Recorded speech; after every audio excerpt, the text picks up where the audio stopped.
Oi gente, tudo bom? Meu nome é Lívia, como vocês já sabem, sou tutora de literatura aqui do Coronavest. A nossa aula de hoje é sobre a terceira fase do modernismo brasileiro, com foco na prosa. A poesia nós trabalhamos na aula anterior, tá bom?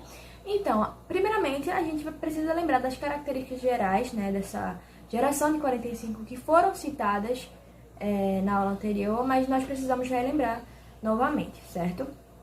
Então, bora lá. Quais são essas características gerais dessa produção literária de 45? Nós temos o passadismo, lembram? A volta, trazer de volta características de escolas literárias anteriores. Aqui tem uma influência muito grande do parnasianismo. Então aqui nós temos a presença principalmente do academicismo, o trabalho da palavra, você se voltar para a construção da própria linguagem. Nós temos aqui uma linguagem mais rebuscada, uma linguagem difícil de ser compreendida, de ser entendida. Uma linguagem, na poesia, nós vimos que há um trabalho dessa métrica, há a utilização da metalinguagem. Então aqui nós temos o academicismo, que é justamente desenvolver essa linguagem, essa palavra e trazer um rebuscamento à linguagem, tá bom? Então aqui nós temos uma linguagem realmente difícil.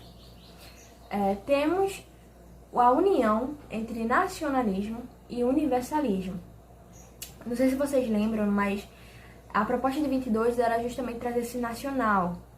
E a segunda geração de 30 também trouxe essa ideia do nacional, do regionalismo muito forte. Aqui tem sim um regionalismo, mas o foco aqui são temas universais, são temas que são comuns a todos os seres humanos. Não são problemas só de determinada região. Aqui há a união, sim, de nacionalismo e universalismo.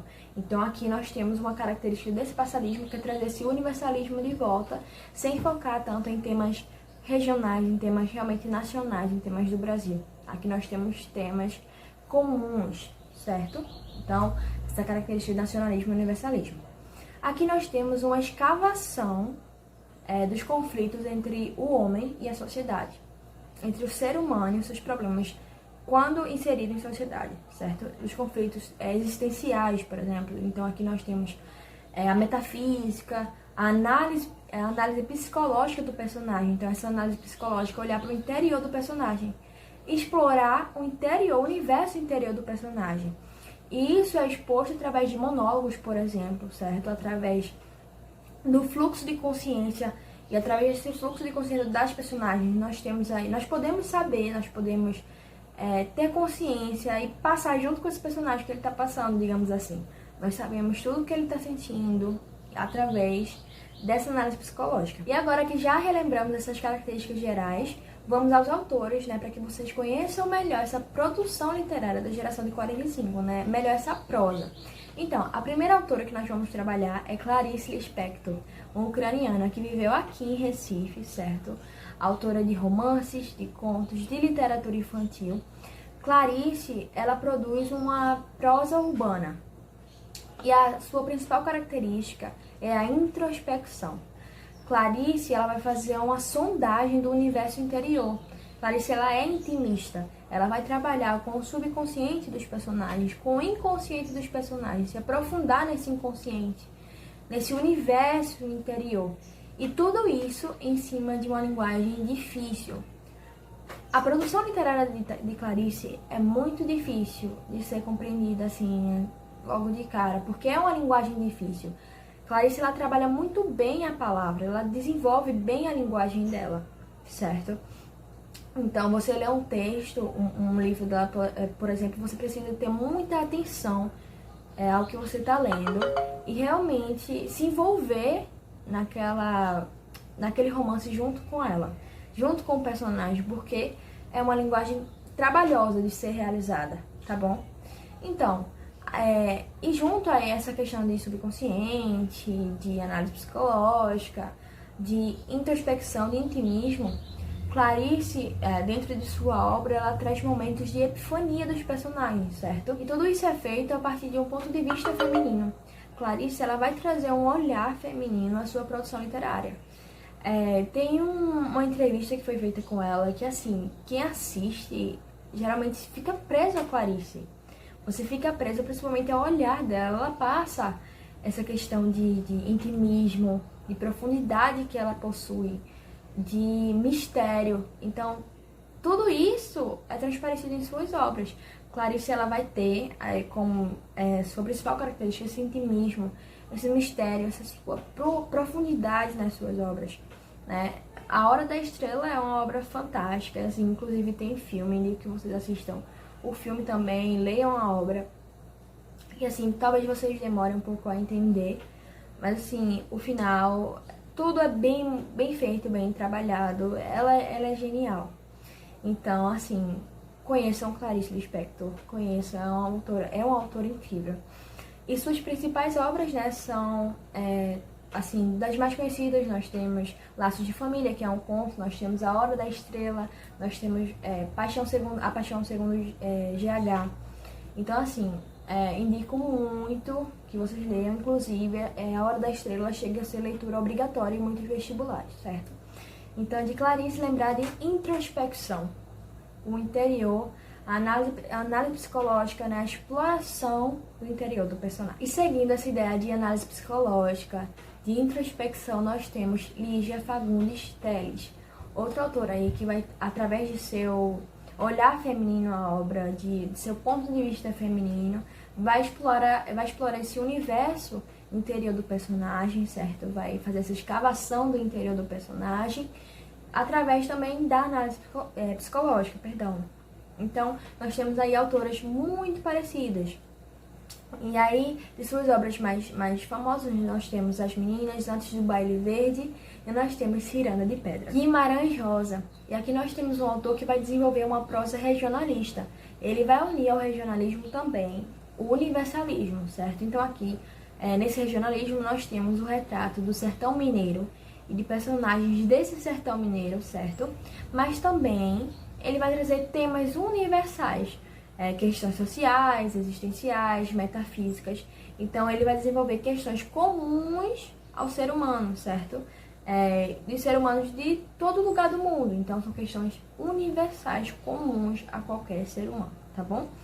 A linguagem aqui há uma mistura de neologismos, de uma linguagem regional, de uma linguagem arcaica. Então aqui Guimarães Rosa, ele vai trabalhar essa palavra.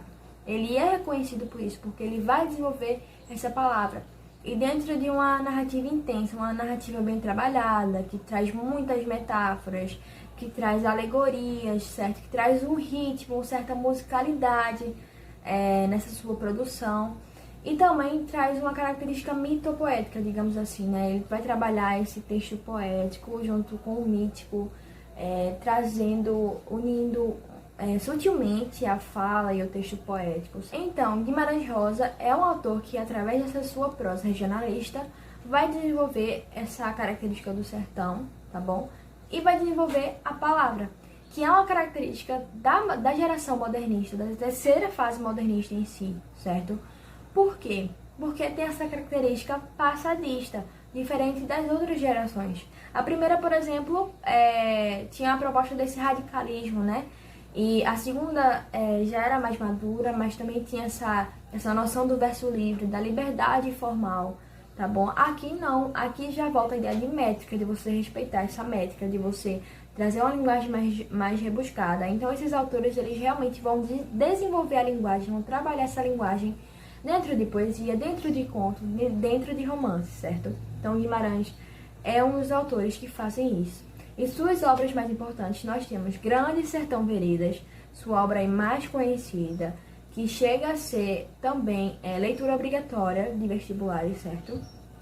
Temos Corpo de Baile, temos Primeiras Histórias, certo? Saragana é outra obra importante dele. E também lembrar que dentro desse retrato do sertão, há uma ligação forte entre o homem e o bicho, entre o homem e o animal, nesse retrato da vida do homem do sertão, tá bom? E por fim nós temos Ariano Suassuna, autor pernambucano, né, muito conhecido, acredito, por vocês. É autor que vai desenvolver principalmente o teatro, com seu humor e sua comédia, tá bom? Ariano, que foi professor da Federal. E Ariano, ele é autor de O Alto da Compadecida, a obra aí conhecida por todo o Brasil, né, marcada aí por Chicó e João Grilo, tá bom? Além de suas obras, além dessa obra que é muito conhecida, né, nós temos O Santo e a Porca, nós temos Homens de Barba, entre outras obras suas famosas, né? Mas eu acredito que o Alto da Compadecida é sua obra mais famosa aí. E Ariano, além de participar desse movimento, dessa geração de 45, né? Trazendo o seu ideal de rebuscamento também, né? De certo passadismo, ele vai formar o movimento armorial, né? Que vai unir a cultura popular do Nordeste a valores eruditos, né? A valores, digamos que mais passadistas, realmente presentes nessa erudição. Então, unir cultura popular e erudição. Então, sobre Ariano Suassuna, lembrar essa questão do teatro e principalmente do movimento armorial. Bom, gente, chegamos à parte final dessa nossa aula, né? Desse nosso resumão de terceira geração do modernismo, né? Em que nós resolvemos algumas questõezinhas para que vocês fixem bem esse conteúdo. Então, bora lá para a primeira questão. Considere o romance A Hora da Estrela, de Clarice Lispector. Como a nordestina, há milhares de moças espalhadas por cortiços, vagas de cama num quarto, atrás de balcões trabalhando até a estafa. Não notam sequer que são facilmente substituíveis e que tanto existiriam como não existiriam. O romance enfatiza que a personagem macabea vive a realidade de milhares de moças, como exemplifica o texto citado. Essa ênfase critica o processo sofrido por todas elas de... Então aqui fala que as moças, há milhares de moças, né, espalhadas por cortiços, vagas de cama, em quartos, trabalhando até se cansarem. Mas não percebem, essas moças não percebem que elas são facilmente substituíveis, meio que elas estão, digamos que cegas, né? E que tanto existiriam como não existiriam. Então aqui, essa ênfase critica o processo sofrido por elas de alienação social, rivalidade geracional, empobrecimento moral, humilhação intelectual. Então aqui nós temos uma alienação social, né? Aqui fala claramente que as mulheres, elas não notam, então elas estão alienadas, que elas não têm essa consciência de que elas são substituíveis, que elas podem existir ou não existir para esse sistema capitalista, certo? Então, elas podem trabalhar, mas não terem seu valor reconhecido, né? Essas moças. Então, aqui, alienação social. Segunda questão. A respeito de Guimarães Rosa, é correto afirmar que, letra A, transmitiu ao nosso regionalismo valores universais ao abordar dúvidas do próprio homem, numa linguagem recriada poeticamente. Então, aqui, de cara, é a resposta. Por quê? Porque fala da união entre regionalismo e universalismo. Fala aqui, abordar dúvidas do próprio homem, né? Que é essa questão do questionamento do homem, questões existenciais, a relação do homem e a sociedade que eu citei nas características gerais, né?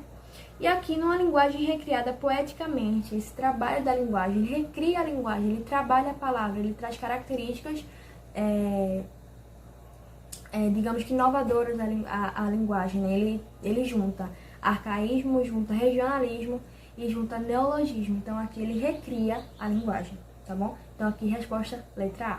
Então é isso, pessoal. Espero que vocês tenham gostado da aula de hoje. Se vocês tiverem alguma dúvida, podem me procurar que eu vou responder as dúvidas de vocês, certo? Vocês vão ter acesso à ficha no e-mail de vocês, né? Para que vocês resolvam. Então se vocês tiverem alguma dúvida em relação a essas fichas, questões dessas fichas também, pode me procurar, certo? Porque no que tiver ao nosso alcance, o nosso objetivo realmente é ajudar vocês. Então é isso, beijos e até a próxima aula. Tchau, tchau!